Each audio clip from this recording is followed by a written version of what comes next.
প্রতি যুগেই বাতিল আসছে, সাথে সাথে মোকাবেলা করার জন্য হক আসছে। আদম নবীর যুগে বাতিল আগমন করেছিল কাবিলের সুরত ধরে, আল্লাহ তাআলা তখন হক পাঠাইছেন হাবিলের রূপ ধারণ করে। নূহ আলাইহিস সালামের যুগে বাতিল আসছিল যখন কেনানের রূপ ধারণ করে, হক আসছে নূহ নবীর রূপ ধারণ করে। মুসা নবীর যুগে বাতিল যখন আসছিল ফেরাউনের রূপ ধারণ করে, আল্লাহ তাআলা তখন হক পাঠাইছেন মুসা নবীর রূপ ধারণ করে। নমরুদ যখন বাতিলের রূপ ধারণ করে আসছে, আল্লাহ তাআলা হকের রূপ ধারণ করে ইব্রাহিম নবীকে পাঠাইছেন। বাতিল যখন আবু জাহেলের রূপ ধারণ করে আসছে, হক তখন মুহাম্মদুর রাসূলুল্লাহর রূপ ধারণ করে আসছে।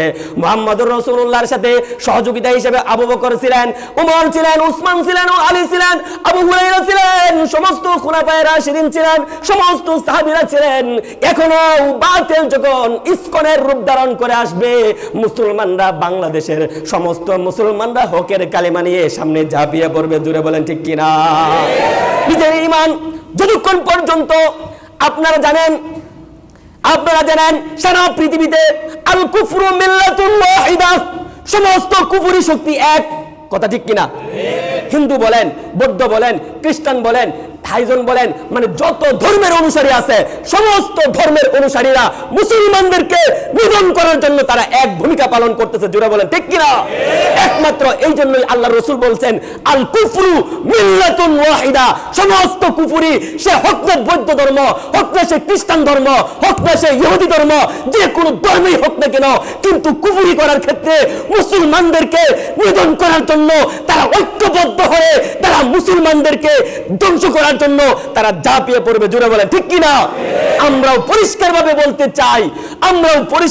বলতে চাই আমাদের ঈমানকে রক্ষা করার জন্য, আমাদের বুকের ঈমানকে হেফাজত করার জন্য যদি আবু বকর, উমর, উসমান, সমস্ত খুলাফায়ে রাশিদিন, সমস্ত সাহাবীরা যেরকম তাদের জীবন, ঘর বাড়ি, টাকা পয়সা সব কিছু বিসর্জন দিয়ে নিজেদের ঈমানকে রক্ষা করেছে, ঠিক তেমনি ভাবে আমরাও আমাদের ঈমানকে হেফাজত করার জন্য যদি নিজেদের জীবন দিতে হয়, তারপরেও ইসকন কোন, হিন্দু কোন, বৌদ্ধ কোন, যে কোনো ধর্মের অনুসারী হোক না কেন, আমাদের ঈমানের উপর যদি সামান্যতম আঘাত করে আমরা লক্ষ্য দিতে দেরি করব না। জোরে বলেন ঠিক কিনা?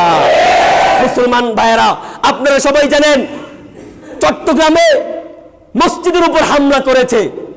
এতদিন পর্যন্ত আমরা মন্দির পাহারা দিয়ে আসছি, হিন্দুদেরকে সংখ্যালঘুদেরকে নিরাপত্তা দিয়ে আসছি। আপনারা দেখছেন অনলাইনে, রাতকে রাত মাদ্রাসার ছাত্ররা মন্দির পাহারা দিছে, রাতকে রাত অমুসলিম যারা সংখ্যালঘু আছে তাদেরকে পাহারা দিছে, নিরাপত্তার চাদরে আমরা আবৃত করে রাখছি।